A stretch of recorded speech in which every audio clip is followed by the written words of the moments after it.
je disais, j'étais au niveau du premier point, qui était donc là où je mettais la relation entre la durée et la nature chez Bergson. Alors, je disais tout à l'heure que le concept de nature a un sens particulier chez Bergson, en ce sens qu'il est assimilé à la durée, au mouvement et à l'élan vital.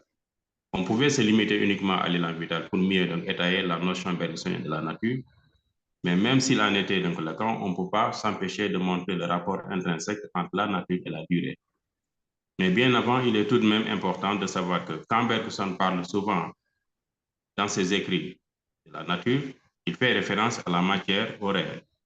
Donc, à la physique, c'est-à-dire que les choses et les êtres également psychologiques, c'est-à-dire l'homme en tant qu'un être conscient. La nature désigne la réalité extérieure, l'ensemble de tout ce qui existe et qui constitue le vivant, animaux et végétaux, ou l'univers dans son ensemble. Bergson ne se limite pas à la définition de la nature au voisinage de notre corps, je le cite, mais il l'étend, comme il le dit, je le cite, à l'ensemble du monde matériel. Et la durée est au fondement de la réalité naturelle. La nature, prise dans le sens de l'univers, ainsi que les êtres qui la composent, durent. Mais selon Bergson, le réel ou encore la nature présente un double caractère. Un caractère extérieur ou surface et un caractère intérieur profond et dynamique. Du point de vue de son extériorité, l'ensemble des choses qui la composent se représente sous forme de juxtaposition, de superposition, de distinction. Tous les éléments qui la constituent n'entretiennent aucune relation d'interdépendance.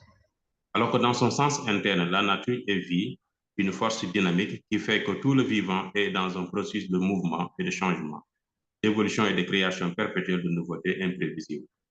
Elle est en principe changement et mouvement. Si la nature est ainsi constituée, c'est qu'elle est durée, rythme. Au fond de tout être, il y a la présence du mouvement de la durée. Le mouvement devient la structure interne de la nature, en ce sens que cette dernière est strictement liée à la durée. En considérant la nature comme une durée, Bergson rejoint Aristote qui, au livre 6, au livre donc, 4 de la physique, considère que le mouvement est ce qui caractérise les êtres naturels. Ainsi, je cite Aristote, la nature est principe de mouvement et de changement. Sous ce rapport, la nature est vie, création, surgissement de nouveautés, en ce qu'elle est force, élan ou puissance créatrice.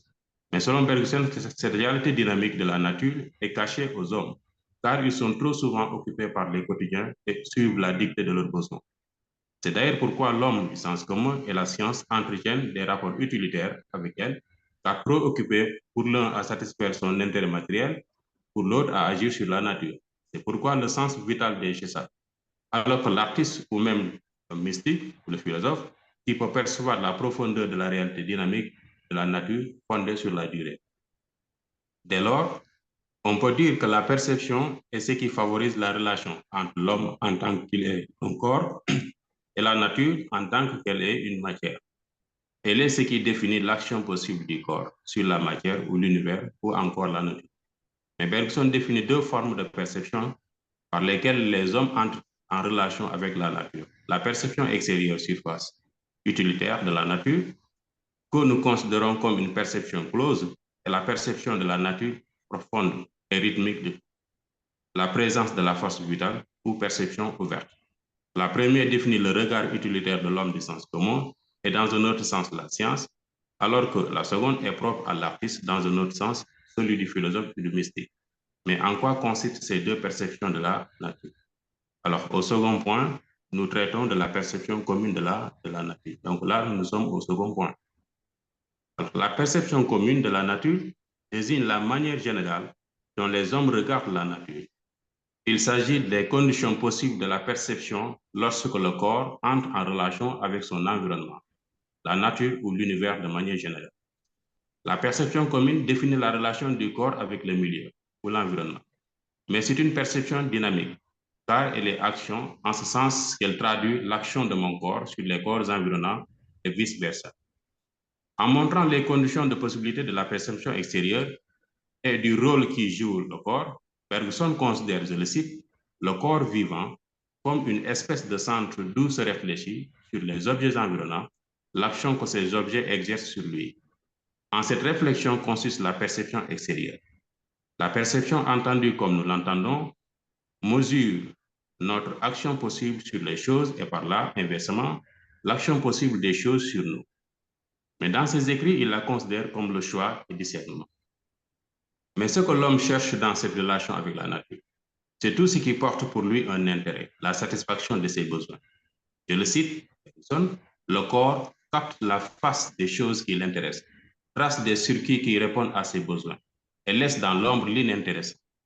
Le commun des hommes ne tend vers la nature que pour cueillir ce qui lui intéresse, ce qui satisfait son intérêt. Ainsi, la perception commune chez Bergson devient un choix, une sélection, un discernement. Elle est intéressée et utilitaire.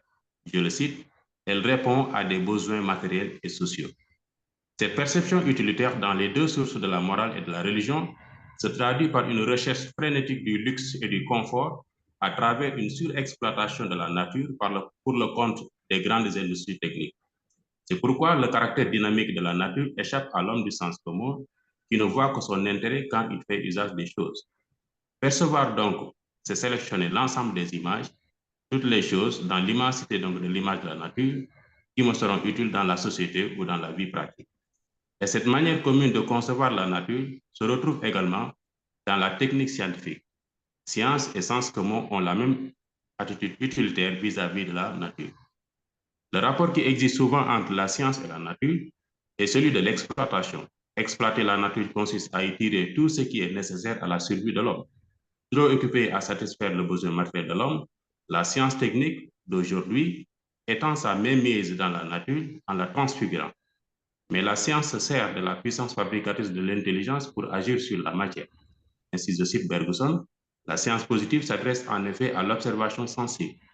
Elle obtient des matériaux dont elle confie l'élaboration à la faculté d'abstraire et de généraliser au jugement et raisonnement à l'intelligence. Son domaine primitif, qui est resté son domaine préféré, est la matière inerte. C'est d'ailleurs pourquoi il définit l'homme comme un homo faber, c'est-à-dire un homme qui se sert de son intelligence, agit sur la matière afin de fabriquer des outils, comme il le dit, à faire des outils. La nature donne à l'humanité une intelligence qui lui attribue, je cite Bergson, le pouvoir d'inventer et de construire un nombre indéfini d'outils. Le rôle de l'intelligence était de fabriquer des instruments et de guider l'action de notre corps sur les corps environnants. Elle vise avant tout à nous rendre maîtres de la matière. Et l'intelligence scientifique y a réussi en parvenant à dominer et à changer l'aspect de la nature avec des applications techniques. En cela, nous admettons qu'entre la science, le sens commun et la nature, il existe un rapport de domination, de recherche d'intérêt et de profit. Cette mainmise de la technique scientifique a été à l'origine des crises écologiques et climatiques dans le monde, et particulièrement en Afrique. Cette perception utilitaire conduisant l'intelligence d'assouvir la soif matérielle de l'humanité a eu ces dernières années des conséquences néfastes sur la vie de l'homme, allant à la perte du sens même de la vie ou de la menace de la survie de l'espèce humaine. Pour sauver cette réalité naturelle, il faut la considérer en elle-même, dans sa structure interne, et chercher à sympathiser avec son mouvement interne qui est vie. C'est en cela que l'humanité pourra échapper à la clôture mortuaire propre à la perception close. Cette attitude relève du fait que l'homme, ainsi que tous les autres êtres de la nature, sont dictés donc par le besoin. En particulier, les hommes sont des êtres dont leurs comportements vitaux sont définis par les habitudes et les obligations sociales. Ainsi, selon Bergson, je le cite, vivre, c'est n'accepter des objets que l'impression utile pour y répondre par des réactions appropriées. Les autres impressions doivent s'obscurcir ou ne nous arrivent que confusément. Et les besoins, les habitudes, les obligations sociales, soutenus par des règles et des conventions sociales, définissent notre rapport à la nature. Ainsi, la réalité naturelle est à la merci de la volonté humaine qui ne cherche qu'à satisfaire un besoin naturel de survie de l'humanité. C'est pourquoi Bergson considère que cette vie pratique est le voile qui nous empêche de voir le vrai sens de la réalité. En suivant notre besoin quotidien, nous avons construit des œillères qui tracent la direction de notre vision de la réalité, une vision réduite et close. Sous ce rapport, la conséquence de cette perception utilitaire est de construire pour nous le voile qui nous empêche de voir le sens de la nature, mais aussi de conduire l'humanité par le biais de l'intelligence fabricatrice et en vue de la satisfaction de son besoin matériel à la déchéance universelle, c'est-à-dire la fin de l'espèce humaine. Mais si le voile est hostile au regard de l'homme du sens commun, disons-nous, qu'il est donc léger pour l'artiste. Pourquoi maintenant cette particularité pour l'artiste qui voit au-delà donc de ce voile? En quoi consiste la perception artistique? Alors nous sommes là à notre dernier point qui porte sur la perception artistique. En quoi consiste cette perception artistique relative au mouvement interne et rythmique de la nature? Pour mieux appréhender la perception artistique ou du mouvement interne de la nature, il importe de savoir comment Bergson définit l'artiste. Qu'est-ce qu'un artiste chez Bergson? C'est un être qui se distingue des autres par sa perception. La perception est ce qui fait la différence entre l'artiste et l'homme du sens commun. L'homme du sens commun voit le caractère superficiel de la nature et les choses qui la caractérisent. Il les considère comme distinctes, immobiles et divisibles, alors que l'artiste voit la nature comme mouvement et changement et les êtres qui la constituent dans une relation d'interconnexion en tant que mobile et indivisible. Et cette perception artistique est un don naturel. La nature dispose de l'artiste la capacité de saisir le rythme de son mouvement. C'est la nature elle-même qui donne les artistes cette faculté de voir mieux que les autres. Cette vision étendue de la réalité naturelle n'est possible que par un détachement vis-à-vis de l'attention à la vie pratique et utilitaire. L'artiste est un être inattentionné à la surface des êtres. Il est un être attentionné à la durée au sein des choses et de la conscience. Sous ce rapport, comme le dit Bergson, c'est un distrait. Par distraction, l'artiste regarde la nature de manière désintéressée, non pas en vue d'une finalité. Ainsi, je cite Bergson, les artistes ne perçoivent pas simplement en vue d'agir, ils perçoivent pour percevoir, pour rien, pour le plaisir. Ils regardent la réalité naturelle en elle-même et par elle-même. Ainsi, la perception artistique est désintéressée. Mais par quelle méthode l'artiste parvient-il à percevoir ce qui dure dans les choses, la conscience? Selon Bergson, l'artiste regarde la réalité naturelle de manière intuitive. C'est intuitivement qu'il saisit la profondeur de la réalité naturelle dans son caractère dynamique. Et cette intuition esthétique est sympathique. La sympathie désigne la relation immédiate de deux réalités, l'esprit de l'artiste et l'essence de la nature. Le mécanisme par lequel on entre en contact dans un rapport de fusion entre deux êtres, de sorte que chacun participe affectivement au sentiment de l'autre. Cette sympathie est tributaire à l'amour que l'artiste éprouve à l'égard de la nature. C'est par la sympathie que l'artiste saisit le mouvement interne aux choses et à la conscience. Sous ce rapport, il est un être qui sent la nature, d'un sentiment naturel, détaché de tout intérêt pratique. Ce lien est un rapport d'union, de solidarité, de fidélité et de mouvement. L'artiste ressent en lui-même toutes les vibrations de la réalité naturelle, celles des couleurs, des sons, des lignes, ou la forme, ou du fond, ou des nuances même de la création. Ainsi, l'art devient l'union entre l'homme, ou comme le dit Senghor, en faisant une comparaison entre donc l'être africain, le nègre africain et l'art africain et la nature, et disant que le nègre africain est un être qui sent la nature. C'est cette même connectivité sincère entre l'artiste et la nature que Senghor retrouve dans le rapport que le nègre africain entretient avec la nature, en ce qui concerne également la réalisation également de son art, autrement dit, le masque africain. En montrant ce rapport entre le nègre africain et la nature, Senghor dit, le nègre est l'homme de la nature. C'est un sensuel, un être au sens ouvert, sans intermédiaire entre le sujet et l'objet. Sujet et objet à la fois. C'est en lui-même, dans sa chair, qu'il reçoit et ressent les radiations qu'émet tout existant objet. Par la sympathie, le désordre disparaît sous le regard de l'artiste. Tout est comme une harmonie, mouvement, indivisibilité hétérogène, ou beauté et rythme. Mais cette harmonie ne suppose pas que tout est homogène dans la nature. Au contraire, chez Bergson, il y a toujours dans le réel un surgissement ininterrompu de nouveautés. À chaque moment de son évolution, la nature se fait. En se faisant, elle fait apparaître des formes nouvelles. Et je cite Bergson, il y a simplement le mouvement général de la vie, celui de l'élan vital, lequel crée sur des lignes divergentes des formes toujours nouvelles. En ce sens, elle devient puissance créatrice, principe de mouvement et changement. Elle fait naître, croître et disparaître. Et tous les êtres dont elle est à l'origine entretiennent une relation continue de dépendance hétérogène, en ce sens qu'ils sont durés. Si les êtres naturels changent continuellement en ne devenant pas les mêmes, c'est que la durée constitutive de leur être est évolution continue de création de nouveautés. Elle est, comme le dit le remarque Catalina de Zanfi, dans son article intitulé Le sujet en société chez Bergson, du moins superficiel à la société ouverte, je le cite, la dimension qui traverse l'être ferme. C'est cette création à l'œuvre dans la nature que saisit l'artiste par la perception intuitive. Sous ce rapport, l'œuvre d'art est l'expression de la réalité interne des êtres, la singularité de leur création ou ce qui meut et change en eux.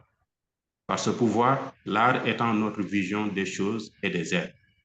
Il permet de voir la réalité naturelle sous un aspect nouveau, ce qui vit en elle, sa beauté et son rythme. Tous les arts, chez Bergson, manifestent ce mouvement interne de la nature qui est duré. Et Vladimir Jankélévitch, dans son œuvre Henri Bergson, compare la vision du géographe, de l'agronome, du militaire et de l'artiste. Ainsi, il affirme, je le cite, ainsi dans un paysage donné. Par exemple, le géographe nous montrera une certaine configuration physique, le militaire un terrain plus ou moins facile à défendre, l'agronome un sol donné avec ses cultures propres. Seul l'artiste s'efforce d'adhérer au paysage lui-même et d'en retrouver, si l'on peut dire, la qualité, la physionomie originale est vraiment unique, car au-delà des croquis abstraits que lui superpose de leur point de vue respectif l'ingénieur, le tacticien ou le géographe, il y a encore ce quelque chose d'inimitable qui fait qu'un paysage ne semble jamais à un autre et se trouve absolument défini quand on a expliqué l'individualité. Cette singularité de la nature est l'objet de l'artiste. En effet, l'artiste fait voir ce que nous ne voyons pas, fait entendre le mouvement rythmique de la nature, non pas en partant d'une simple imitation, mais en saisissant ce qu'il partage avec elle, la durée. Car la durée n'est pas seulement dans la nature, elle est aussi dans l'ordre psychologique, en tant qu'expression des états de conscience, sensations, sentiments et émotions. La durée est partout dans la réalité, dans la nature ainsi que chez l'homme. Elle est ce qui unit l'homme et la nature. Il s'agit d'une unité dynamique, créatrice, unicité de la multiplicité des êtres. Et l'art est une perception de l'unicité de cette multiplicité des êtres. Ainsi, l'art est une perception du mouvement interne de la nature en tant que durée. Par là, l'art devient une révélation de la réalité. Et par cette perception esthétique, les arts participent à rendre le monde beau par une reconsidération de la valeur des réalités naturelles. Par l'émotion, elle nous sort du clos dans lequel nous introduit la perception utilitaire et ouvre notre regard et notre conscience dans une nouvelle horizon. Ainsi, par l'art, nous passons d'une perception close à une perception ouverte. Et cette conception bergson de l'art nous permet mieux de comprendre l'art africain et surtout le masque africain, lorsque le masque africain essaie donc de définir le rapport que l'homme africain entretient avec la nature. Ainsi, nous pouvons dire que, à travers Bergson, nous pouvons comprendre que la perception nous permet de comprendre que le rapport utilitaire des humains nous conduit donc dans un monde clos. Alors qu'également la perception ouverte nous permet également de voir la nature de notre regard et d'entretenir donc un rapport plus humain avec la nature. Mesdames et messieurs, chers collègues et chers professeurs, je vous remercie. Ce qui donc constitue le propos que je voulais présenter lors donc de ce panel. Merci beaucoup.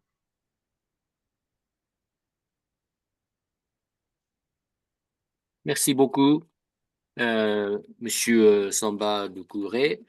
Alors, donc, je commence donc par ma question et après j'ouvre tout de suite la discussion sur la salle. Et si je comprends bien, donc vous avez opposé la perception dite, vous avez dit la perception commune de la nature d'un côté, et puis donc ça c'est la perception, disons, qui voit la interaction dynamique entre le corps et le milieu, l'environnement, et qui est concerné par la science technique, l'intelligence fabricatrice d'un côté, et puis d'autre côté, vous avez opposé la perception artistique, hein, ça c'est désintéressé, détaché de la finalité.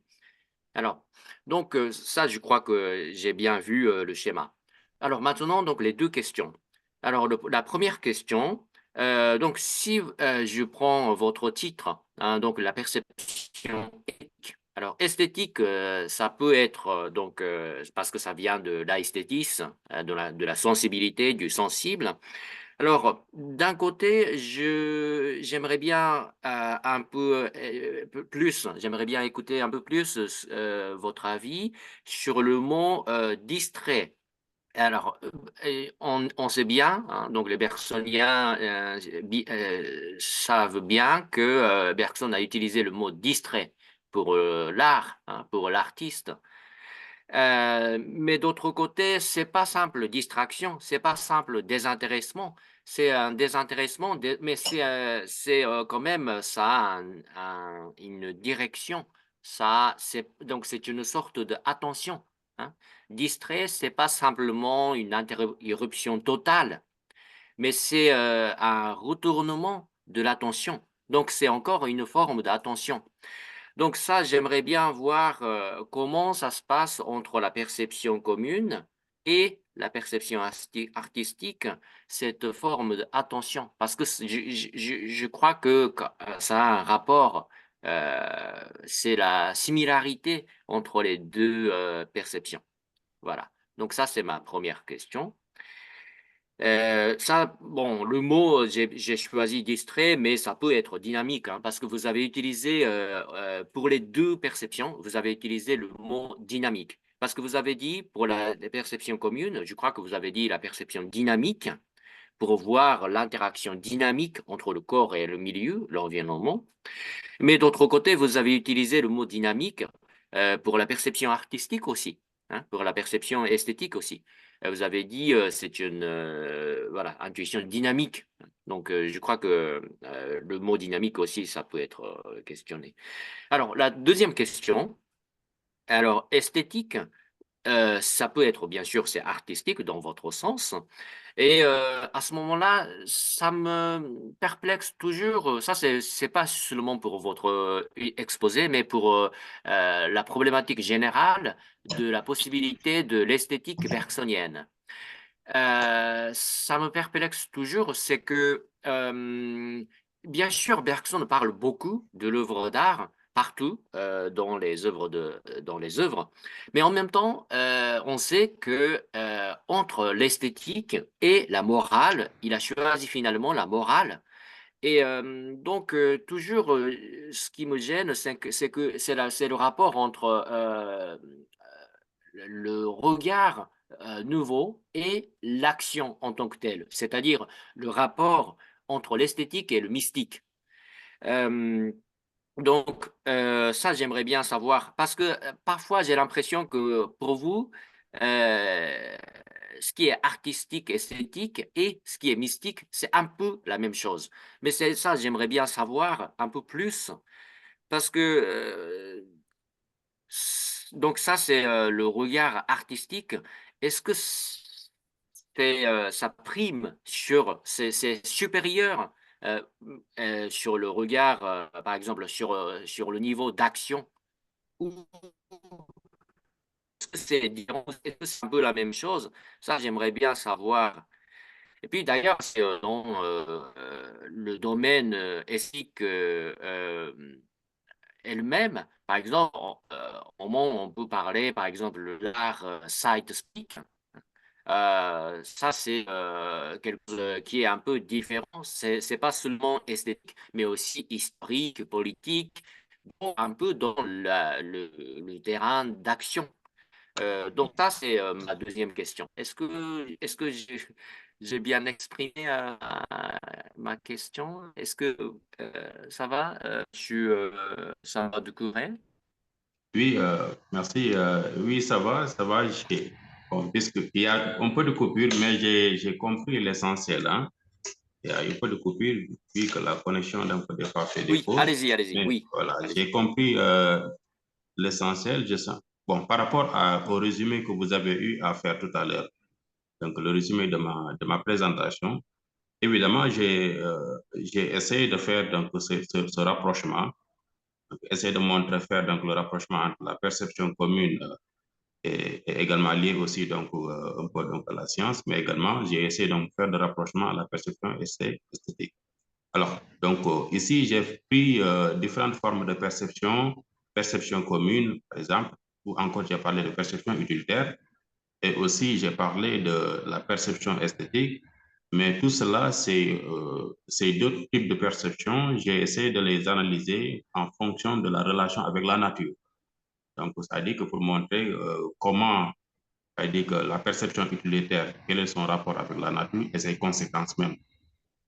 Et aussi la perception esthétique, quel rapport également pouvons-nous voir ici entre la perception esthétique et la nature, et aussi quelles sont ses conséquences.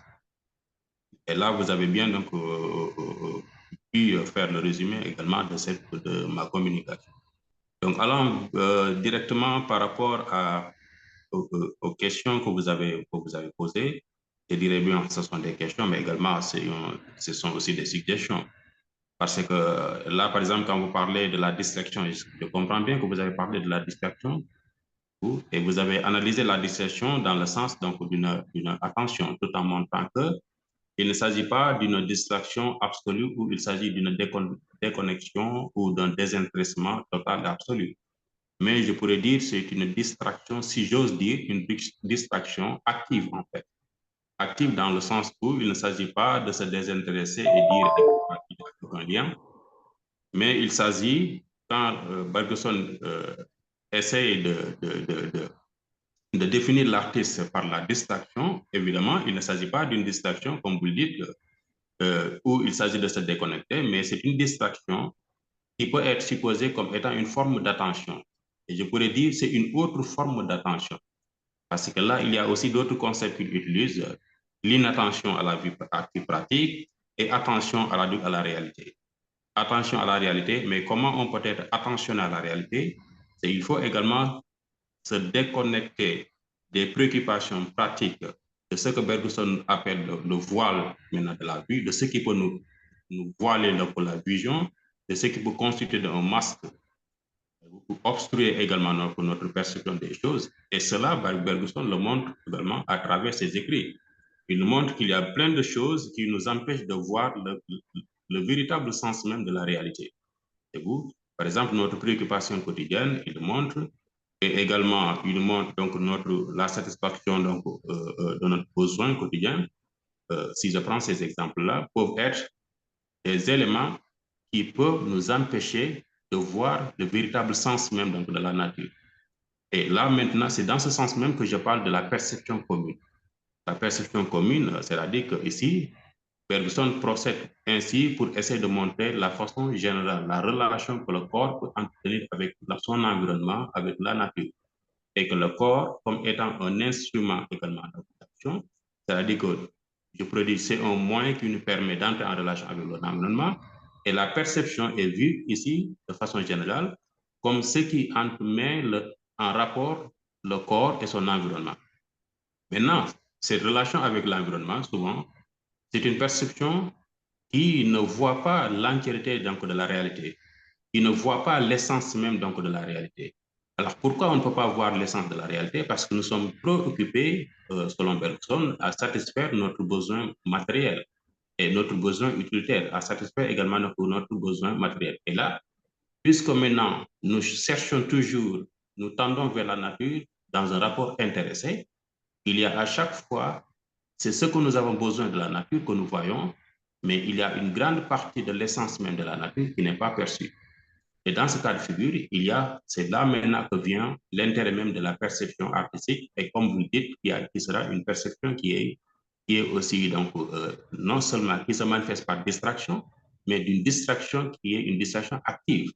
Parce qu'il s'agit de prendre du recul vis-à-vis de cette perception utilitaire dans laquelle donc, nous installons peut-être les préoccupations vitales, mais nous serons dans un rapport de relation, de contact à l'essence même donc, de la vie, donc à la nature, mais dans son sens interne, en tant que également donc, cette nature-là, et les vies, et les réalités donc, dynamiques. Et une telle perception, c'est ce qui va me permettre donc de aussi parvenir à votre deuxième question, où vous avez essayé de montrer si on peut dire que du point de vue de la perception, voyez-vous, si ici la perception esthétique aurait la même dimension que la perception, si j'ose dire, donc mystique. Alors, évidemment, ici, si on a à comparer le mystique et l'artiste, du point de vue de la perception, évidemment, on verra que, je pourrais dire que le mystique même va dépasser l'artiste. Ils ne seront pas dans un même point de vue, mais le mystique va dépasser l'artiste du point de vue de cette perception. Et encore, vous avez parlé de mystique, mais Bergson va même poser même donc le philosophe. Parce qu'il y a la perception esthétique de l'artiste, il y a également l'homme mystique, mais également il y a le philosophe. Et dans cette comparaison, on voit souvent Bergson, il met, du point de vue de leur dépassement, le mystique dépasse aussi bien l'artiste, mais également il dépasse également donc l'artiste. Donc, je pourrais dire, ils ne seront pas donc dans la même perspective, mais également ils ne seront pas dans le même degré, si j'utilise donc les termes donc, de Bergson. Donc, il y a des degrés de perception, et quand on suppose qu'il y a des degrés de perception, la perception de mystique ne sera pas donc au même donc, degré de la perception artiste. Donc, voilà comment je comprends donc, vos deux questions et comment également donc, je perçois ces deux questions. Merci beaucoup. Bah, merci beaucoup. L'expression, le concept de degré de cette perception, ça me paraît très intéressant et peut-être à approfondir là-dessus. Ok, merci beaucoup. Alors maintenant, donc j'ouvre la discussion sur la salle. Si vous avez des questions ou des remarques, n'hésitez pas à lever la main sur le, comment dire, le bouton de réaction, etc.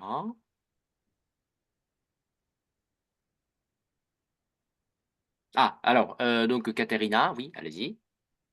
Oui, merci Delphi, merci Samba Lukura pour votre exposé très intéressante et j'ai très apprécié aussi le développement que vous avez fait à partir de votre thèse. Et je voudrais revenir sur un point, sur la citation que vous avez faite de Senghor dans l'esthétique négro-africaine, sur le nègre comme homme de la nature. Et son rapport à l'art et à l'esthétique comme quelque chose qui appelle à la réactivation d'une raison sympathique, donc toute l'inspiration bergsonienne que vous avez si bien soulignée. Je me demande comment pourrait-on mettre aussi cette esthétique très inspirée par la nature, très inspirée par cet élément de sympathie, en relation aussi avec non seulement l'homme de la nature, mais aussi avec l'homo faber.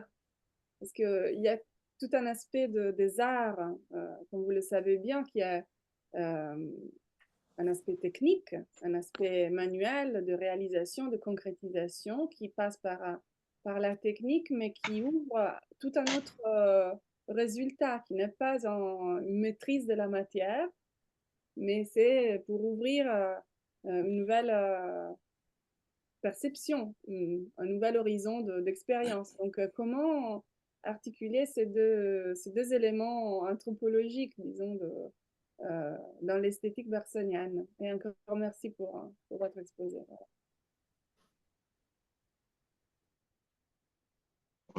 Merci beaucoup, Catherine. Voilà, donc, je dirais bien que vous faites partie de ceux qui connaissent bien ma thèse, hein, après avoir été donc, dans le membre du jury. Merci beaucoup. Voilà, toujours je suis, voilà, comme vous le disiez, hein, je suis toujours dans le prolongement de ma thèse. Ce sont des recherches également que je continue toujours, étant donné que j'ai eu à travailler sur la perception, mais aussi cet aspect-là, je ne l'avais pas trop pris dans ma thèse, la perception esthétique de la nature.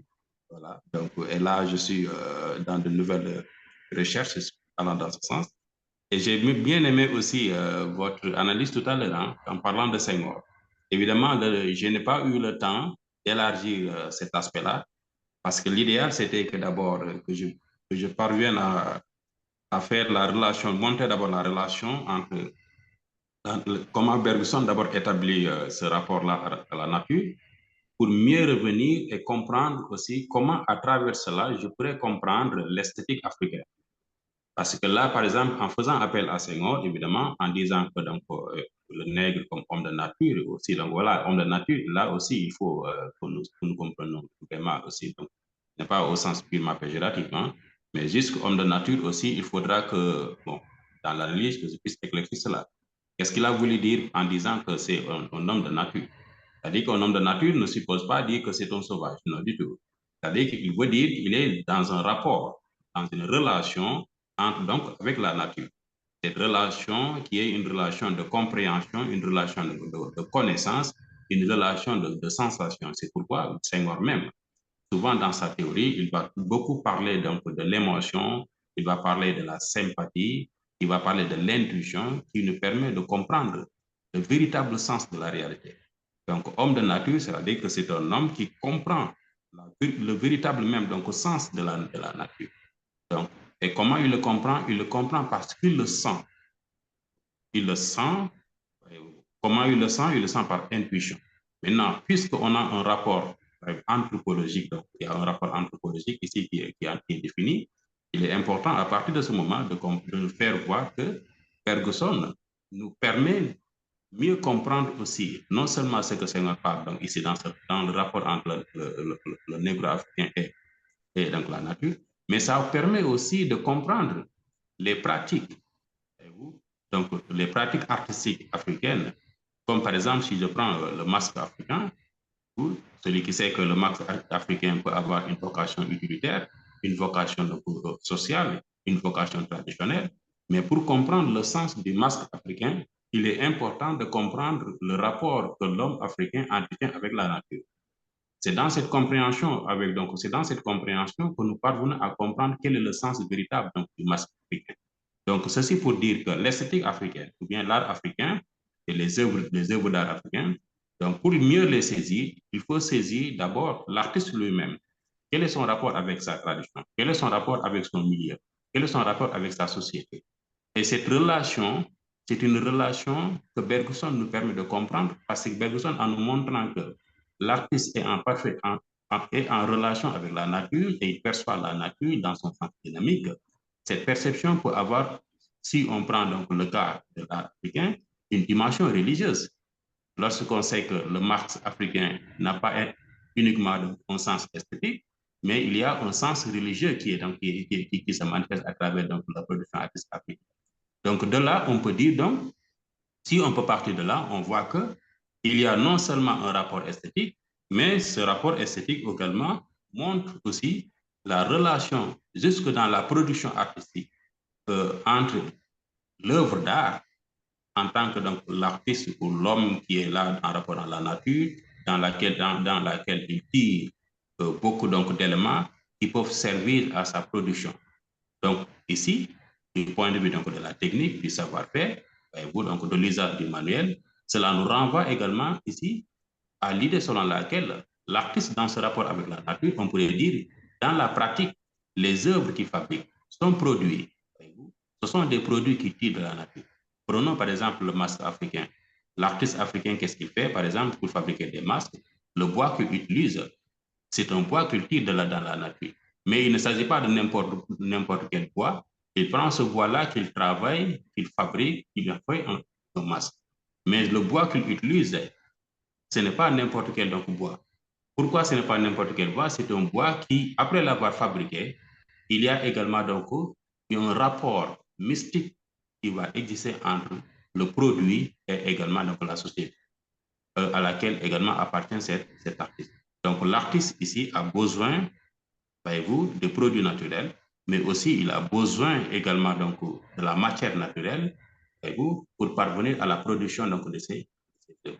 Donc voilà ici, dans ce rapport également qu'on peut dire ici entre l'homme africain et également le négro-africain et la nature, du point de vue esthétique, mais également du point de vue de sa production artistique. Si j'ai bien compris également donc, votre question, Catherine.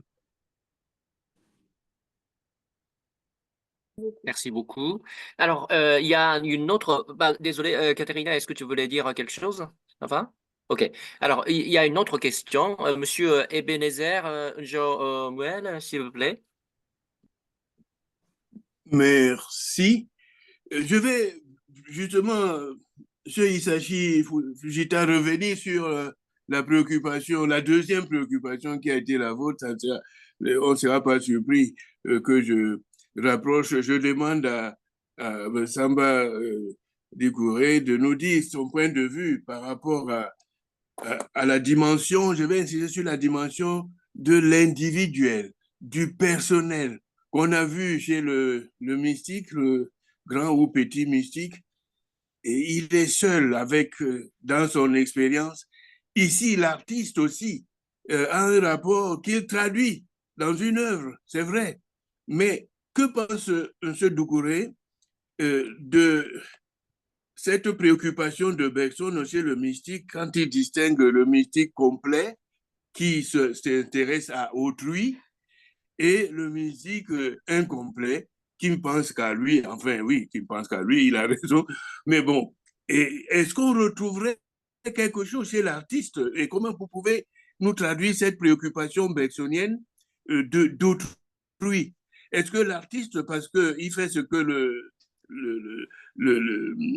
mystique ne fait pas, c'est-à-dire le mystique ne met pas devant tout le monde quelque chose qui puisse être étudié ou dans lequel on puisse pénétrer.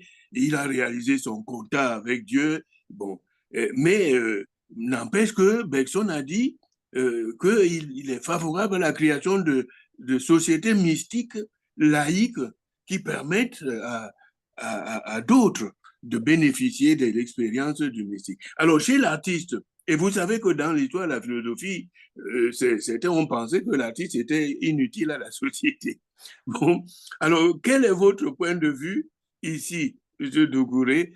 Je dis bien sûr, d'abord par rapport à Bergson, comment la préoccupation d'autrui chez le mystique peut-être se présenter selon Bergson ici chez l'artiste, parce qu'il a produit une œuvre, ça suffit. Et celui qui regarde ou étudie son œuvre, entre-t-il réellement dans le jeu et bénéficie-t-il de la même perception?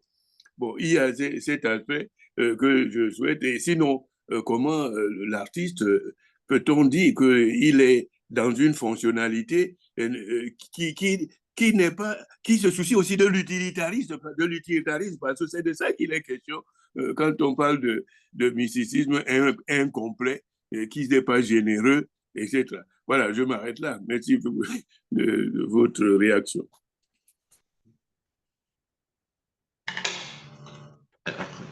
Alors, merci beaucoup. Merci beaucoup. J'espère que vous m'entendez, la connexion est toujours bonne.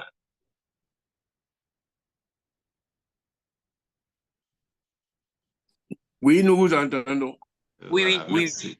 oui, ça va. Oui. Merci beaucoup. Voilà, je dirais bien que je suis encore très content d'avoir mêlé là, voilà, donc d'avoir eu l'occasion de partager avec lui donc vraiment ce panel-là. C'est quelqu'un qui m'a beaucoup servi dans mes recherches de thèse à travers son ouvrage Bergson et le dépassement de la condition humaine. Et un ouvrage que j'ai beaucoup aimé et qui m'a beaucoup aidé. Et ses articles également publiés. Encore, je dirais bien merci beaucoup. Puis par rapport à ce que vous disiez tout à l'heure, concernant le mystique, hein, et aussi quelle perception je peux avoir ici quand je fais le rapprochement entre donc le mystique ici qui est, je peux dire, il y a aussi une préoccupation altruiste. Si je comprends bien, vous essayez donc de vous demander quelle perception, quelle compréhension, quel point de vue je pourrais moi aussi donc faire, puisque je suis en train de travailler sur la conception artistique, ou la dimension artistique donc de la théorie bergsonienne. Et d'autant plus que j'ai dit tout à l'heure que l'artiste a un rapport donc de singulier, voyez-vous, que l'artiste nous manifeste la singularité donc, de cette réalité. Maintenant, comment, à partir de cela, quelle perception je peux avoir ici, tout en comparant l'artiste ici, donc, au mystique, qui a également une dimension altruiste. Moi, je dirais que c'est l'artiste également, on peut avoir cette dimension altruiste. Parce qu'il faudra aussi comprendre que Bergson, chaque fois, tout à l'heure, j'ai dit qu'il y a une perception, la perception artistique, je pourrais comprendre cela comme une perception ouverte. Évidemment, dans le texte, je n'ai pas eu le temps de beaucoup élargir cet aspect-là. Alors, quand je parle de la perception ouverte, ça voudrait dire quoi? Tout à l'heure également, donc, Fujita disait tout à l'heure, dans sa question même, alors, il nous demandait toujours que lorsqu'on parlait de la distraction, alors, il nous a fait comprendre tout de suite, et j'approuve, que la distraction n'était pas une distraction, une démarcation totale. C'est-à-dire qu'il s'agit d'une attention. Et cette attention, c'est une manière de percevoir la réalité véritable, de percevoir la singularité de la création. Mais Bergson aussi, pourquoi on dit aussi que cette perception, elle est dynamique, elle est active? Il ne s'agit pas là de percevoir pour le sens de percevoir et sans limiter là. Et Bergson, dans sa théorie, va même jusqu'à nous dire que l'artiste va nous faire voir. Donc, en disant que l'art nous fait voir ce que nous ne voyons pas, le fait de nous faire voir, voyez-vous, cela a une dimension altruiste. Altruiste, ici, je comprends dans le sens où l'artiste également a le souci, voyez-vous, de dire aux autres ce qu'il a vu, de dire aux autres ce qu'il ressent, de dire aux autres également, donc, de leur montrer la singularité de la création. Parce que tout le monde n'est pas apte à voir. Puisque lui, il est apte à voir. Quand il voit, il ne s'en limite pas à ça. Donc, l'artiste va faire voir ce qu'il a déjà vu. Il va faire ressentir ce qu'il a ressenti. Et dans ce cas de figure, je pourrais dire que l'artiste également peut avoir une vocation altruiste. Évidemment, il voit une singularité, mais après avoir vu cette singularité, que je peux appeler ici donc le sens profond de la création, l'artiste ne se limite pas là, il faut qu'il montre aux autres à travers sa réalisation, à travers sa production, ce qu'il a fait voir. C'est d'ailleurs pourquoi dans ma thèse, au-delà de cela, j'ai parlé de ce qu'on appelle les effets esthétiques. Les effets esthétiques, ce sont maintenant les émotions que l'artiste pourra cependant donc, divulguer, suggérer donc, au public lorsqu'il manifeste à travers son œuvre ce qu'il a vu dans son rapport donc, avec la nature. Donc, quand il le manifeste, cette manifestation à travers l'œuvre, il va le produire de sorte que l'artiste également va montrer aux autres. Et la relation aux autres, qu'est-ce qui permet maintenant aux autres de pouvoir contempler, de pouvoir apprécier? Et Bergson aussi dans ses écrits nous dit que l'artiste, en traduisant, en révélant la réalité, il révèle de façon sincère. Il a une forme de sincérité dans son rapport avec la nature. C'est cette sincérité qui permet à l'artiste, lorsqu'il exprime, qu'il révèle ce qu'il a vu, voyez-vous, les autres également pourront accepter cette singularité, et cette acceptation permet aussi donc à ce que les autres puissent aimer, puissent voir ce qu'ils ne voyaient pas, puissent prêter attention à ce qu'ils ne prêtaient pas attention. Donc l'artiste, en nous faisant voir la nature sous un aspect nouveau, nous pouvons dire aussi également, donc monsieur, donc, également, il y a cette vocation altruiste, c'est l'artiste. Si je prends également cet aspect. Merci beaucoup. Merci beaucoup. Alors, en fait, il y a une autre question, mais nous avons un temps très limité. Donc, je propose à monsieur... si? Non, monsieur Ngo Marob Emilienne, je vous propose d'écrire votre question sur le chat et comme ça, éventuellement après, et si on a le temps, monsieur Ducouré va vous répondre ou sinon on n'a pas le temps, peut-être il va vous écrire. Comme ça, est-ce que ça va aller? Ça? Ok, bon, merci beaucoup, hein. Alors, dans ce cas, allez, non, non, d'accord. Attendez, c'est... hmm, Je sais dessus. ok, ça va aller? Ok. Bon, est-ce que vous pouvez écrire votre question sur le chat, hein? Alors maintenant, on va parce que en fait, on a un peu dépassé le temps, donc on va essayer de respecter le temps. Donc maintenant, on va passer à la deuxième exposé, celui de Monsieur Philippe Ngmeta. Et sur donc je lis le titre. Le titre c'est Le projet fondateur de l'agriculture chez Bergson, un effort pour repenser le but de la science. Voilà, allez-y, la parole est à vous.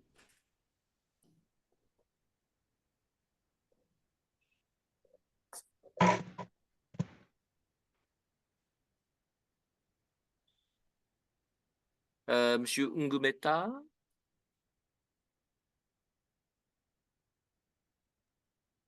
Le micro est encore fermé. Micro. Oui. Oui, ça va maintenant?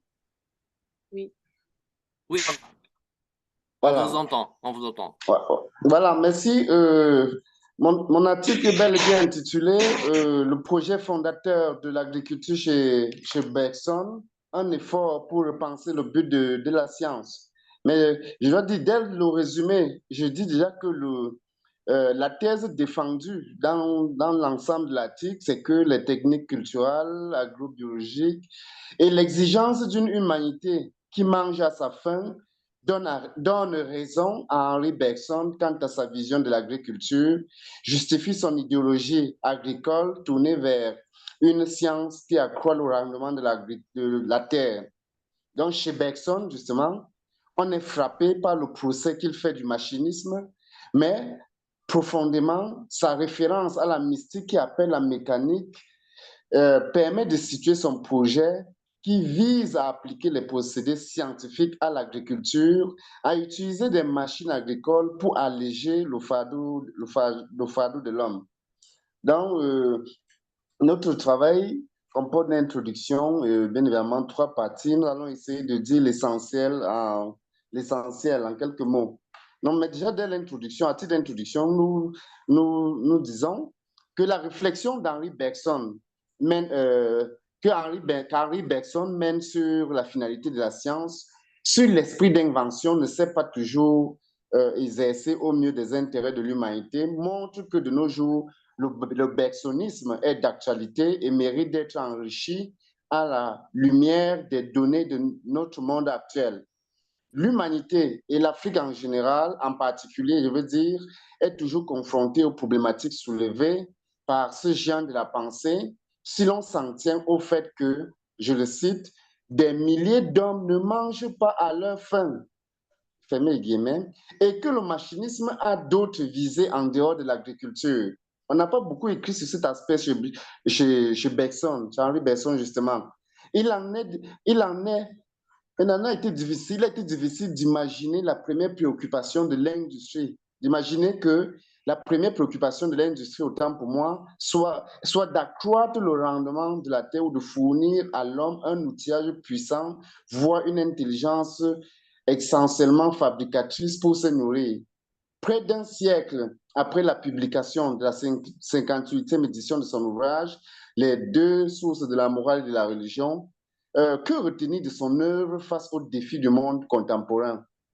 De quelle pertinence peut être la critique que Bergson, qui considère que le machinisme dans notre ère n'est pas orienté dans, je le cite, ce qui en fait l'essence, fermez les guillemets.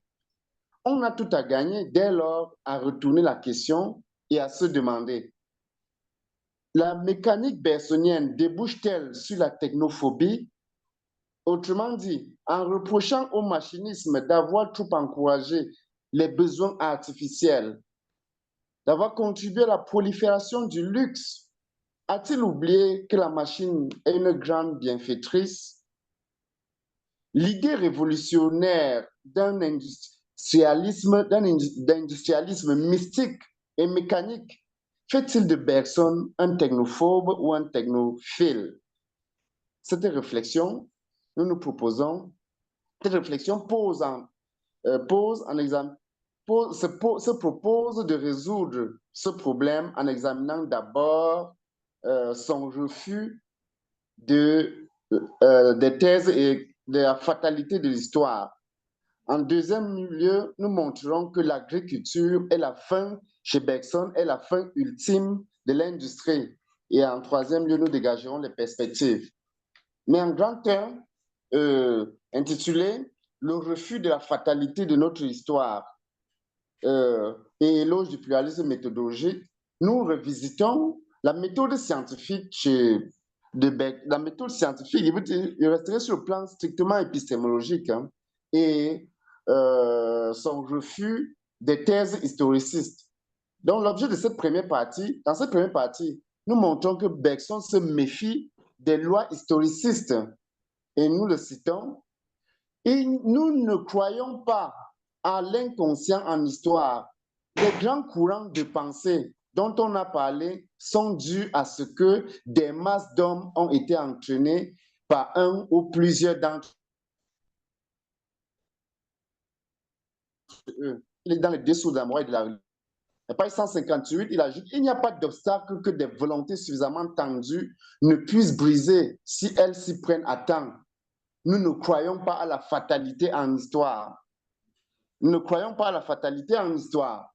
Voilà ce que Bergson nous dit. L'accent sur le bergsonisme est mis sur l'évolution et la positivité. Et la positivité installe le mystique dans l'élan créateur et par conséquent dans un optimisme. Donc Bergson refuse de s'enfermer, s'oppose à toute fixation et cherche un devenir, car la philosophie n'est jamais quelque chose de fait, entre guillemets. Si le mouvement s'émancipe de la métaphysique chez lui, c'est en effet pour mettre la notion d'action telle qu'on a l'expérience en matière et mémoire. Et Ebenezer Njomwele souligne bien cela lorsqu'il affirme qu'il n'y a pas chez Bergson, de le citer, chez Bergson, l'idée d'un corps prison que l'âme chercherait à quitter pour affirmer sa liberté. Nous sommes là dans Henri Bergson et le dépassement de la condition humaine, publié en 2013 aux pages 7 et 8. Il s'agit là d'une philosophie de l'effort chez Bergson qui invite à dépasser les limites profondes qui sont en nous. La philosophie prend le sens d'une négation, d'un dépassement ou d'une libération de notre connaissance. Cette libération vise à délimiter en réalité les frontières de la connaissance. Et Bergson veut justement dépasser tout système général abstrait ou de la contemplation plate, les généralités aliénantes. Frédéric Worms, dans Bergson et les deux sens de la vie, puis en 2013-2015, montre, je le cite, qu'il y a un mouvement d'élargissement dans la pensée de Bergson et on assiste au déploiement progressif d'une méthode et d'une intuition qui lui donne toute sa place dans les différents domaines de l'expérience et de la connaissance. Donc, à la suite de l'auteur des annales bergsoniennes, Bergson dans le siècle, doit-on en réalité y voir le dessin d'une vie subjective, irréductible au langage et au social? Chacun peut répondre, mais ce que nous avons particulièrement remarqué chez l'auteur de l'essai des données immédiates de la conscience, c'est le renoncement au système de clôture. C'est la capacité à concevoir une philosophie de l'action qui révèle à l'homme le pouvoir de conquérir par ses propres moyens l'univers et les besoins de l'humanité, et c'est-à-dire l'agriculture en particulier. Il insiste. Son problème est que la science n'a pas toujours été orientée dans le sens de cette initiative. La critique du machinisme que nous analysons doit être comprise comme une volonté chez Bergson de sortir des formes stéréotypées, des dispositions immuables pour la réalisation des aspirations collectives. On note dans cette logique qu'il met l'accent sur l'esprit d'invention orienté vers les intérêts de l'humanité. Et cela, on peut également remarquer cela, c'est également remarquable lorsqu'il dit à la page 164 ceci, des milliers d'hommes ne mangent pas à leur faim. Dès lors, mais quelle doit être la véritable finalité de la science chez Bergson? Nous passons là au deuxième moment, l'agriculture comme finalité ultime de l'industrie. C'est précisément dans les deux sources de la morale et de la religion, et précisément dans le quatrième chapitre,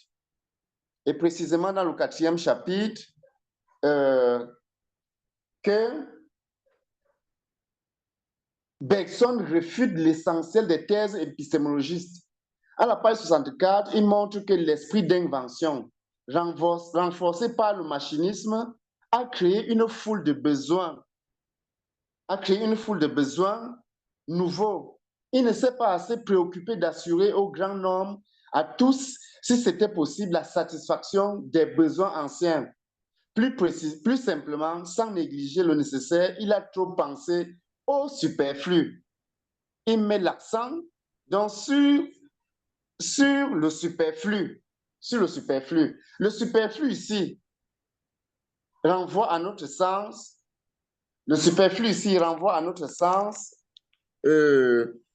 Aux besoins artificiels. aux besoins artificiels de la technoscience actuelle. Elle renvoie à la révolution biotechnologique qui semble conduire à la fin de l'homme et par la volonté des technoprophètes à travers la gouvernance cybernétique qui ne recherchent en réalité que les intérêts personnels. En effet, le nouveau prométhéisme contribue à l'extrême prolétarisation de la planète et des ouvriers en particulier. Fait plus important, le monde postmoderne actuel est gouverné par les préférences appétitives des GAFA, des propriétaires des entreprises high-tech constituées de Google, Apple, Facebook, Amazon, Microsoft, comme le montre si bien philosophe cambridgien ici dans son ouvrage Philosophie aujourd'hui, c'est philosopher autrement. En fait, pour sortir de cette aporie, il faut repositionner l'activité scientifique en tant que pratique. La question devenant alors, le machinisme aide-t-il l'homme ou l'ouvrier dans ce dur labeur? Henri Bergson précise que des milliers d'hommes ne mangent pas à leur faim. Cette phrase revient plusieurs fois. Il y en a qui meurent de faim. On allègue que la terre manque de bras. À première vue, ce qui semble constituer la ligne de force de sa pensée, c'est le machinisme, qui l'accuse de ne s'être pas déployé à aider l'homme dans ce travail si dur. Écoutons-le, on répondra qu'il y a des machines agricoles et que l'usage maintenant est fort répandu. Je l'accorde, mais ce que la machine a fait ici pour alléger le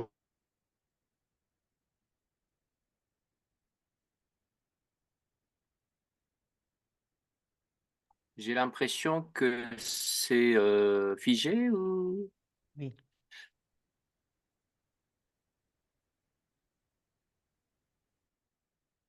On va peut-être se débloquer. Ouais. On va patienter un peu. Je vais essayer de le joindre. Je ne sais pas où il se trouve, mais je peux me connecter à lui rapidement par téléphone pour savoir quel problème il a. À partir du moment où il quitte même l'écran, c'est sûrement la connexion.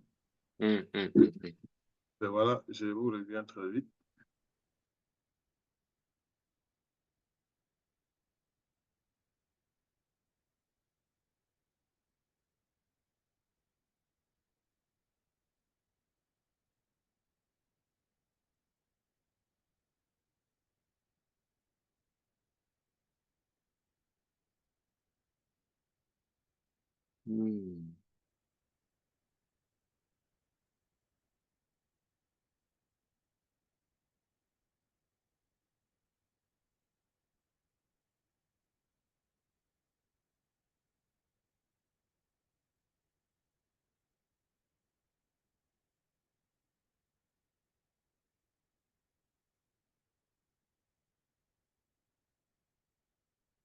Il est de retour, voilà.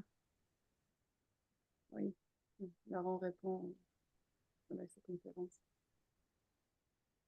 Monsieur Ngumeta, est-ce que vous m'entendez? Oui, je vous entends. Vous m'entendez? Ah, ok. Très bien, très bien. Oui, oui, oui, ça va, ça va. Allez-y, Voilà. allez-y, continuez, Excusez-moi, continuez. excusez-moi, j'ai eu des problèmes de connexion. Non, non, La pas de problème. est partie. Voilà, Bon, continuez, continuez. Voilà, merci. J'étais déjà en train de montrer que chez Bergson, dans le deuxième moment de ma réflexion, que l'agriculture doit être la finalité première de la science chez Bergson. Donc, la philosophie de Bergson sonne comme une invite à refonder ou à repenser les problèmes agricoles nationaux, à accroître la production maximale des céréales, des pommes de terre, du maïs, du haricot, du manioc, des légumes, des cultures végétales. L'idéal humain, à la base de la philosophie bergsonienne, invite à équiper les grandes et petites exploitations. La voie est aussi ouverte pour stopper l'industrialisation qui concourt à l'exploitation des humains. Avec Bergson, ces campagnes vidées ou menacées à court terme de désertification régénèrent au profit du grand nombre. Son principal problème, Bergson écrit à la page 165, je le cite, « Nous sentons bien que l'agriculture qui nourrit l'homme devrait dominer le reste. En tout cas, être la première préoccupation de l'industrie elle-même. D'une manière générale, l'industrie ne s'est pas souciée de la plus ou moins grande importance des besoins à satisfaire. Volontiers, elle suivait la mode, fabriquant, entre autres pensées, que de vendre. On voudrait ici comme ailleurs une pensée centrale, organisatrice, qui coordonna l'industrie à l'agriculture et assigna aux machines leur place rationnelle, celle où elles peuvent rendre le plus de service à l'humanité. Sur la page 165, à propos de l'idéal scientifique, Bergson procède à une hiérarchisation dans des buts de la science. D'après lui, quand on fait le procès du machinisme, on néglige l'essentiel. L'accent doit être mis pour lutter contre le déclin démographique inexorable de l'agriculture, donc pour et surtout pour faire évoluer le référentiel du métier d'agriculteur. Il importe dans cette logique de redéfinir les compétences, les savoir-faire et les qualifications pour développer une nouvelle conception de l'agriculture. Et un auteur comme Yannick Le Bourgneck explique dans Les Paysans heureux, son ouvrage Les Paysans heureux, une révolution en marche, publié en 1994, que les agriculteurs se sentent mal aimés. Une relecture de Bergson peut contribuer ainsi à les rendre heureux, car la paysannerie vit avec cette névrose de l'incompréhension et de l'exploitation. Or, les Français adorent l'agriculture, notamment celle qui parle du blé de leur passé. L'IAI, la télévision doivent aussi être réorientées. Avec Bergson, nous comprenons que la science ne doit pas être éloignée du monde animal et végétal. Le rapport de l'agriculture à la science moderne est aujourd'hui marqué par des inquiétudes. Le scientifique cultivateur ne peut plus se permettre de travailler dans un monde totalement artificiel ou numérique. Il n'a pas tenu compte du fait que les pratiques culturelles, et notamment l'utilisation des produits phytosanitaires ou d'engrais, nuisent aux humains, aux animaux et inféodés au système. Mais dans la logique, le mérite de Bergson est de poser la prééminence de l'agriculture comme activité, comme activité dans l'industrie. La science avec lui, la science devient une pratique socialisée, c'est-à-dire qu'elle s'organise, se développe autour de l'économie agricole. L'initiative revient sur le terrain, puisque le domaine d'action agricole délimite l'aire où la science se déploie. L'agriculture devient le lieu où l'existence de la science devient significative parce que se séparant des besoins artificiels algorithmiques. Donc, en procédant à la réconciliation entre l'industrie et l'agriculture, Bergson veut ressortir la différence fondamentale entre les disciplines scientifiques humanisantes et les autres formes de sciences essentiellement aliénantes. Il plaide ainsi pour un nouveau contrat épistémologique qu'il soutient de tous ses voeux. Dans ce nouveau contrat qu'il soutient de tous ses voeux, établit qu'industrie et agriculture ne font pas bon ménage dans nos sociétés d'aujourd'hui. Sous ce rapport, la puissance agroalimentaire de la France, la plus riche de la communauté européenne par exemple, mérite d'être améliorée. Et les pays africains gagneraient donc à revoir leur procédure, à mettre également l'agriculture au premier rang. Nous terminons par le dernier moment de notre réflexion, les perspectives et quelques limites. Nous avons compris le vrai problème de Bergson, c'est la libération de tous. Il dit que ce qu'on a reproché aux Américains, qu'on a reproché aux Américains d'avoir le même chapeau. Mais son problème est tout autre, je le cite. Là n'est pas notre grief contre le machinisme, sans contester les services qu'il a rendus aux hommes. Il ne conteste donc pas les services qu'il a rendus aux hommes. Ce serait une lecture trop rapide de taxer aussi facilement Bergson d'être un technophobe. Sans contester les services qu'il a rendus aux hommes, en développant largement les moyens de satisfaire les besoins réels, nous lui reprocherons d'en avoir trop encouragé d'artificiel. Son problème, c'est l'artifice, c'est le luxe que promeut l'entreprise ou l'activité scientifique.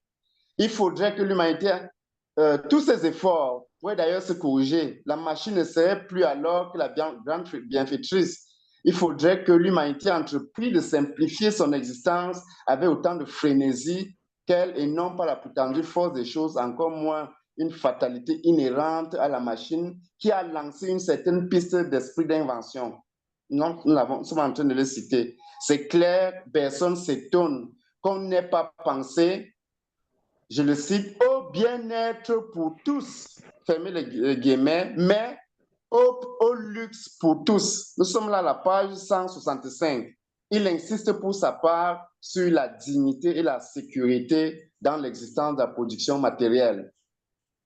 Bergson, pour terminer, nous fait comprendre que le bien-être exagéré et le luxe pour un certain nombre, plutôt que la libération de tous, ont toujours caractérisé l'activité scientifique. Donc voilà pour l'essentiel, le projet fondateur de Bergson en rapport avec l'agriculture et son invitation, son invite à repenser le but de la science. Au troisième moment, nous sommes posé quelques questions tout simplement.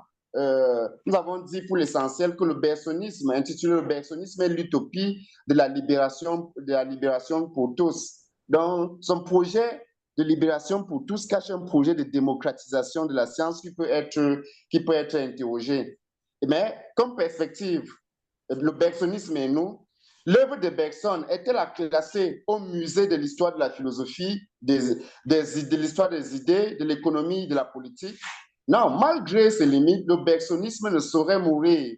Le projet de libération de tous constitue la base de son humanisme. La critique de l'épistémologie historiciste, le sens de la réflexion critique, la portée de l'intelligence fabricatrice et la critique de la propriété capitaliste continue de plaider, en notre sens, pour Bergson. Il apparaît sans doute la clé pour résister de nos jours au marché mondial. Notre temps fertile en révolution et contre-révolution peut encore s'inspirer de ce penseur pour se réinventer. Face au marché mondial qui continue de générer des inégalités et des injustices créates, la critique bergsonienne du marché mondial garde toute son importance, voire son actualité. Le rapport entre le marché mondial et l'histoire universelle continue de se poser. Il en est de même de la lutte pour la production des moyens de subsistance et par les nombreux prolétaires et travailleurs du monde. Et l'Afrique peut justement, dans ce sens, trouver sa voie. Nous ne pouvons pas déployer tout l'essentiel de toute notre pensée, l'essentiel de cet article avec ces quelques minutes, avec les 10 minutes qui nous ont été proposées. Nous pensons avoir décliné l'essentiel de notre article. Toutes nos excuses également pour la connexion ou les problèmes de connexion que nous avons rencontrés dans notre secteur. Merci. Merci pour votre attention. Merci beaucoup pour ce beau exposé. Alors tout à l'heure, donc j'ai bien aimé l'expression là que le concept de degré de perception, on voyait toutes les. Bon, et d'ailleurs la question de la part de Monsieur qui parlait du artiste complet et artiste incomplet, etc. Ça c'était aussi beau. Alors maintenant, ça m'intéresse beaucoup parce que bon, ça c'est vraiment important, la question de l'agriculture. Alors, j'entre tout de suite dans le centre de ma question. Alors, bien sûr, je suis tout à fait d'accord pour la, comment dire, soi-disant technophobie de Bergson, etc., etc. Ça, on peut bien l'écarter. Alors maintenant, donc la place de l'agriculture. Alors, ce que vous avez cité, c'est exactement ce que je voulais savoir, le sens plus exact. Alors, ça, c'est la page 326-327. Donc, il dit, Bergson dit, une pensée centrale organisatrice qui coordonna l'industrie à l'agriculture, etc., etc. Alors, le sens, donc, une pensée centrale organisatrice, c'est ça le sens de centralité et organisation. Ça, c'est ça le sens est très important. Parce que maintenant, on peut bien dire que l'agriculture industrialiste, ça existe. Et ça va profiter, ça va exploiter la terre, hein. Donc ça peut être une pensée centrale organisatrice. Mais Oui, ici, la centralité doit être interprétée différemment, de façon oui, différente, hein. Donc oui, ici, il faut voir plutôt bien une agriculture locale, une tout à fait. agriculture, disons, plutôt dispersée, non pas centrale, hein, au Oui, sens de exploitation totale.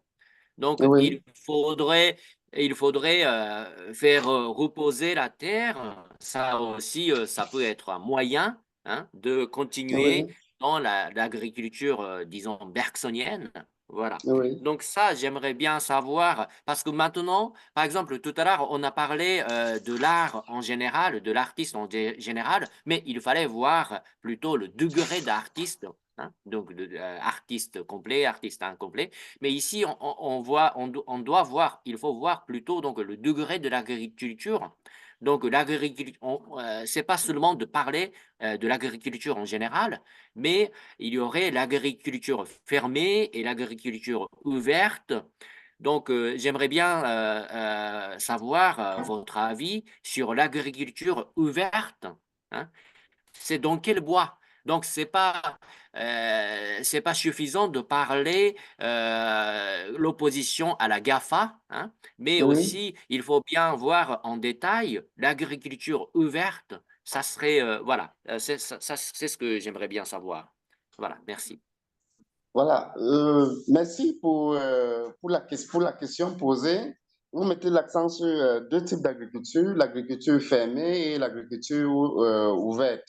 L'agriculture ouverte doit être considérée comme cette agriculture qui s'ouvre aux techniques modernes, qui ne peut pas se soustraire de la révolution biotechnologique, la révolution biotechnologique. L'agriculture fermée, c'est là qui repose sur l'ancestralité, sur les techniques traditionnelles. Mais ce que nous voulons insister ici, que si l'agriculture est ouverte à la révolution techno-scientifique, elle doit viser à satisfaire le besoin du grand nombre, elle doit elle doit assurer, et il insiste là-dessus, la libération pour tous. L'expression est vraiment de Bergson. Donc l'ouverture de la science à d'autres horizons n'est pas à négliger, c'est cet auteur. Il assume, c'est pour cette raison d'ailleurs qu'il assume également la thèse de la complexité, Et contre le machinisme, il consacre la perspective de la démocratisation de la science, une épistémologie pratique et sociale, car toutes les méthodes ont leurs limites. Donc, l'agriculture ouverte, c'est celle-là qui s'arrime à l'esprit d'invention, celle-là qui s'arrime aux techniques modernes, mais Bergson insiste sur le mythe de la libération pour tous. On peut questionner finalement cette idée. Est-ce que la libération de tous n'est pas un projet utopique chez lui? Cela pose des problèmes. Donc, il s'est agi également de critiquer le système d'organisation centralisé,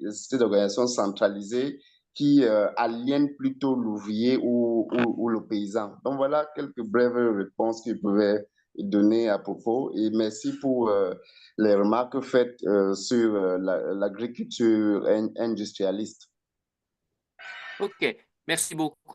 Alors, il y a beaucoup de questions, donc on va d'abord écouter chaque question. Bon, donc poser les questions un peu de façon brève, et après, c'est lui qui va choisir les questions qu'il veut répondre. Est-ce qu'on va faire comme ça? Bon, alors, dans ce cas, Émile Kerogne, est-ce que tu peux poser la question de façon un peu brève? Merci. Oui, merci beaucoup, Sachi. Je voudrais tout simplement dire ici à notre collègue Ngemeta ma satisfaction pour la manière dont il a abordé cette question. Je me souviens qu'avec Catherine, quand on faisait le comité scientifique de ce colloque, on se demandait comment il devait s'y prendre. Et voilà que, effectivement, il s'appuie comme il se doit sur des passages de Bergson qui sont écrits devant nos yeux et qu'il les relie, n'est-ce pas?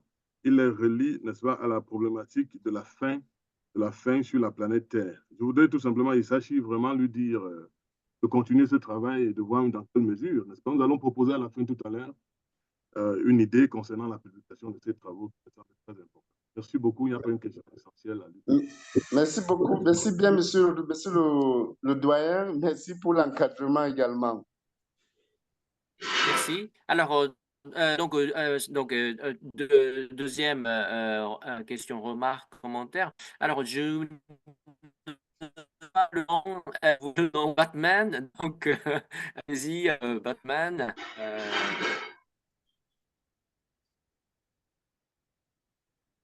N'entends pas.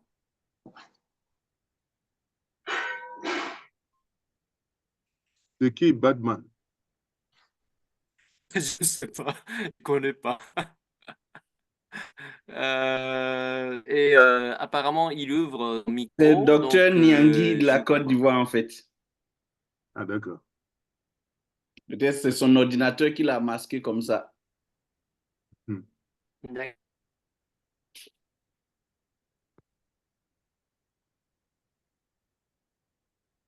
Je propose à Isachi de prendre le suivant en attendant qu'il peut-être qu'il s'est levé. D'accord, ok.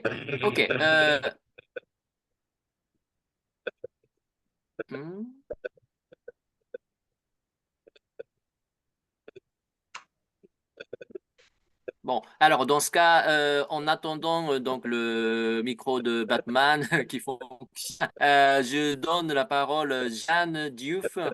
Allez-y. Merci beaucoup. En fait, ce n'est pas une question en tant que telle, mais c'est juste pour exprimer ma satisfaction à M. Ngemeta pour la lecture originale du bergsonisme qui rejoint aujourd'hui la préoccupation africaine. On sait que l'Afrique est un pays qui peut arriver à une autosuffisance alimentaire jusqu'à exporter même le surplus. Mais on voit que dans ce domaine, l'Afrique est très en retard dans sa politique agricole. Et là, voilà, pour moi, c'est une occasion de le féliciter pour cette lecture et voilà, de lui exprimer mes encouragements pour un approfondissement dans ce domaine-là. Aujourd'hui, comment Bergson peut aider l'Afrique à sortir du sous-développement, notamment de l'insuffisance alimentaire dans laquelle elle vit. Merci. Merci beaucoup, madame. Merci, je partage entièrement votre avis. Alors, pardon. Ensuite, merci beaucoup. Alors, c'était Ben Liston Ngoulou, s'il vous plaît.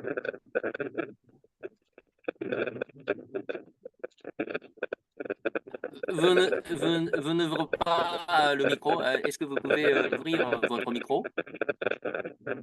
Allumer votre... Oui, voilà, c'est ça. Merci pour la parole. Voilà, S'il vous plaît, il y a un fond sonore. Je demande à ceux qui gèrent à Émilie de fermer tous les micros qui ne sont pas en utilisation parce qu'il y a un grésillement là, je ne sais pas si vous l'entendez comment. Ouais, il y a un grésillement un peu incommodant.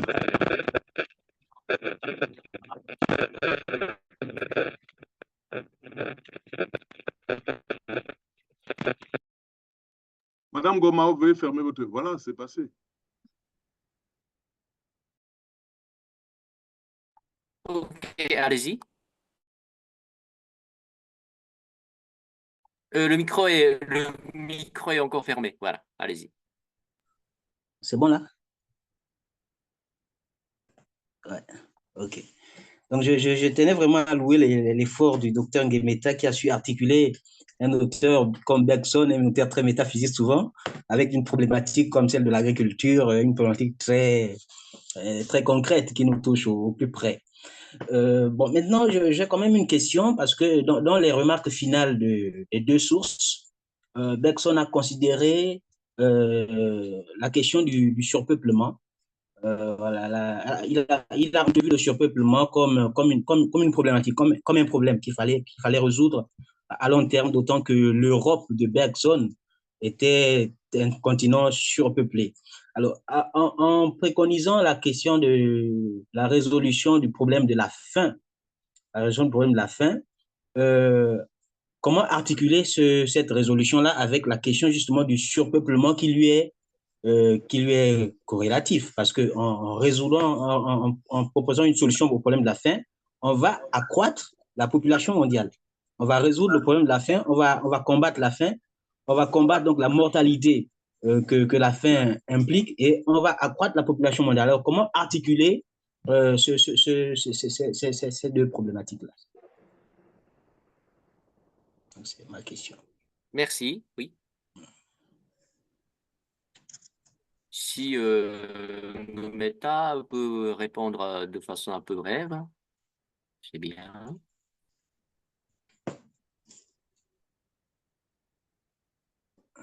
Ah, vous coupez le micro. Monsieur Ngumeta, vous coupez le micro. Vous devez allumer, voilà.